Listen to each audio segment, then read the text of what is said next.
Hola, buenas tardes, mi gente de YouTube. Hoy hablamos de Argelia y, por supuesto, de un activista argelino que, por desgracia, en su momento solicitó asilo político dentro de España para que de esta manera quede protegido de las garras del ejército argelino.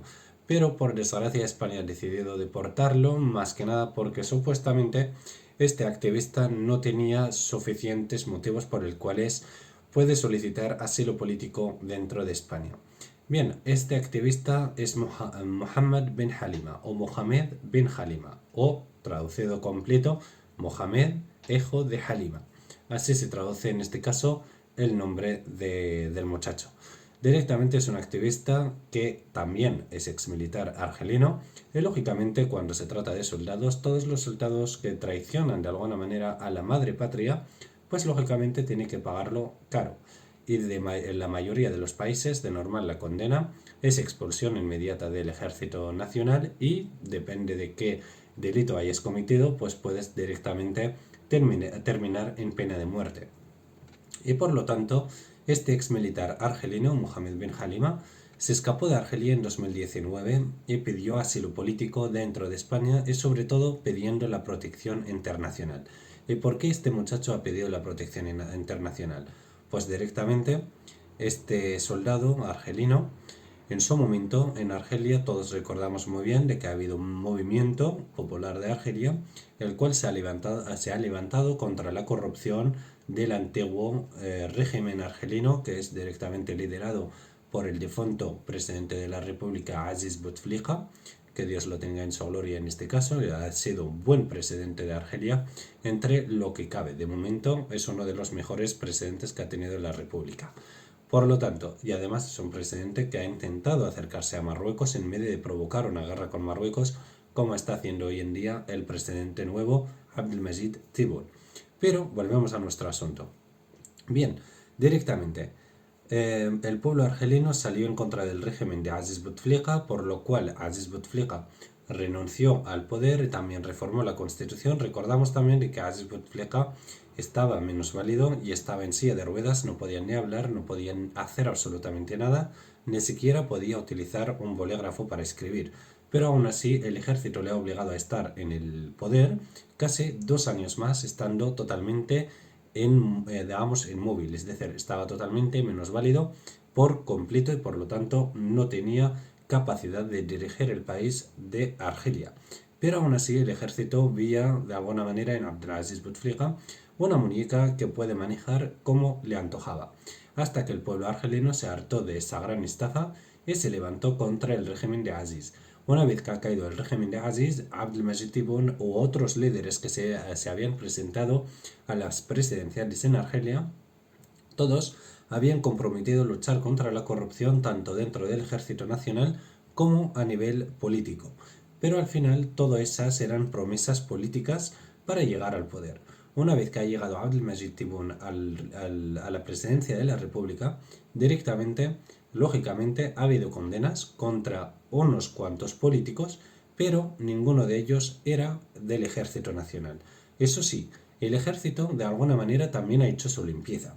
Ha hecho la limpieza exactamente indicando de que todos esos eran los corruptos del ejército.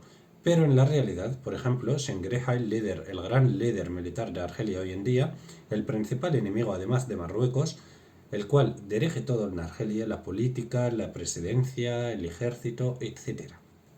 Digamos, es el que tiene el poder realmente en la República de Argelia.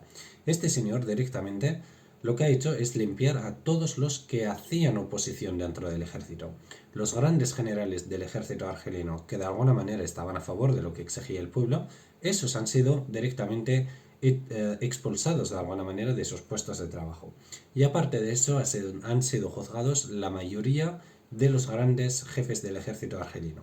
Y por lo tanto, todos están condenados a la cárcel, supuestamente.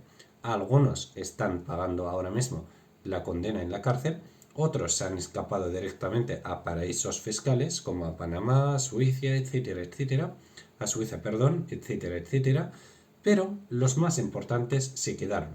Y luego, lo que más deja, digamos, todo esto al destampado, digamos, directamente, todo al descubierto, son los pequeños soldados que lógicamente también han denunciado la gran corrupción que hay dentro del ejército, entre los cuales cuenta este muchacho directamente Mohamed Ben Halima. Este chico, lógicamente, ha hecho muchas denuncias dentro de Argelia contra la corrupción tanto del régimen anterior como del ejército argelino. Pero por supuesto ha sido directamente acusado de alta traición y por lo tanto se le ha abierto un total de 19 procedimientos, cada uno diferente, para culparlo como, digamos, directamente un delincuente en Argelia y para que se pueda juzgar y condenar de alguna manera a muerte. Eso es lo que buscaba Argelia. Y por lo tanto este muchacho, como se enteró de que lo que iba a hacer la República de Argelia, sobre todo lo que iba a hacer el ejército argelino, como se enteró de que el plan es matarlo, pues directamente lo que ha hecho es escaparse de Argelia, solicitar asilo, pero por desgracia España ha rechazado ese asilo político. Si se hubiera escapado seguramente a Francia o a Marruecos o a otro país árabe, a lo mejor, en este caso el asilo político hubiera sido mucho más fácil. Pero por desgracia escapó a España. Y recordamos que de momento España y Argelia no están pasando por muy buenas relaciones por el acercamiento político que hay entre España y Marruecos. Y por lo tanto España decidió en su momento entregar otra vez a Mohamed Ben Halima a Argelia.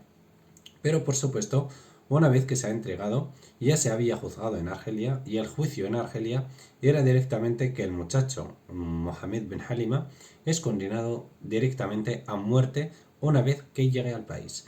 Por lo tanto, hace menos de 50 días que ha sido deportado directamente a su país, exactamente es menos de 50 días, y la pena de muerte, que no le había sido notificada anteriormente, ni tampoco se sabía de esta pena de muerte en absoluto en ningún sitio. Incluso yo creo que el Ministerio de Asuntos Exteriores españoles, antes de deportarlo, yo creo que tampoco sabía de este asunto. Pero por desgracia, una vez que el muchacho ha sido deportado, Argelia ya hace oficial la condena. Y la condena se ha hecho exactamente en 2020, que fue condenado directamente a muerte. Por lo tanto, hemos entregado un soldado, digamos, un ciudadano argelino, directamente para ser ahorcado en Argelia. Eso es lo que acabamos de hacer desde España. Pero todo esto no es culpa de España ni es culpa de nadie más que del ejército corrupto en la República de Argelia. Y por supuesto también de los dirigentes políticos como por ejemplo Abdelmajid Tebboune, el gran presidente de la República de Argelia, que se hace llamar el señor de Argelia, y por lo tanto ese es el culpable primero de todo lo que está pasando con el pueblo argelino, que el que hable de los delitos y el que hable, perdón, de la corrupción, pues directamente es condenado a muerte. En vez de ser el héroe nacional, no, se convierte directamente en un delincuente. Esperemos de que Argelia recupere su dignidad lo antes posible y por supuesto el pueblo argelino que recupere su gran poder y que recupere a su república tan libre como era antes de convertirse en una república militar. Finalizamos el vídeo, un saludo y muchísimas gracias a todos vosotros y gracias, sobre todo, muchas gracias por el vídeo de ayer. Un saludo y un abrazo enorme.